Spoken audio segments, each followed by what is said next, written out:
અત્યારથી જ કોંગ્રેસે કંઈક એવું ડાયનેમિક કરવું પડે, અને એવું ડાયનેમિક કરવું પડે કે જેના કારણે આગામી જે 4 મહિના પછી સ્થાનિક સ્વરાજ્યની ચૂંટણીઓ આવી રહી છે એમાં કોંગ્રેસ ક્યાંક દેખાય. જેમ કે તમે રાજકોટ જુઓ કે જામનગર જુઓ કે ભાવનગર જુઓ તો કોંગ્રેસ પાસે બહુ જૂજ બેઠકો છે. જુનાગઢ એકમાત્ર એવું છે કે જે કોંગ્રેસ પાસે 21 બેઠકો છે મહાનગરપાલિકામાં, તો પણ એ છે તો વિપક્ષના હરોળમાં જ. તો આવી પરિસ્થિતિમાં તમારી પાસે જ્યારે આખા સૌરાષ્ટ્રમાં એક એવો બેલ્ટ કે જ્યાં એક સમયે તમારી 30 થી 40% વિધાનસભાની બેઠકો રહેતી હતી, આજે આખા સૌરાષ્ટ્રમાં કોંગ્રેસ પાસે માત્ર સોમનાથની એક જ બેઠક છે. તો આ પરિસ્થિતિમાં જો તમે હવે જાગો નહીં તો તમારું બધું જ ગુમાવવા માટે તૈયાર રહેવું પડે.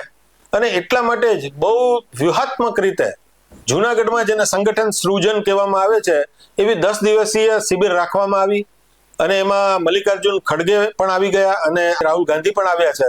તો આખું એક એવો વ્યૂહ ગોઠવાઈ રહ્યો છે કે જે લોકો સક્રિય છે એમને વધુ સક્રિય બનાવવા, અને જે લોકો નિષ્ક્રિય છે કે જેમાંથી હવે તમે આઉટ ઓફ ડેટ છે જેને કહી શકાય, કે જેમાંથી કઈ મળી શકે એમ નથી કોંગ્રેસને, તો કાંઈ એમને માનભેર વિદાય આપી દેવી અને કાંઈ એમની જગ્યાએ કોઈ બીજા લોકોને નિમી દેવા. તો આ મને લાગે છે કે એક સારું વિઝન છે કોંગ્રેસનું,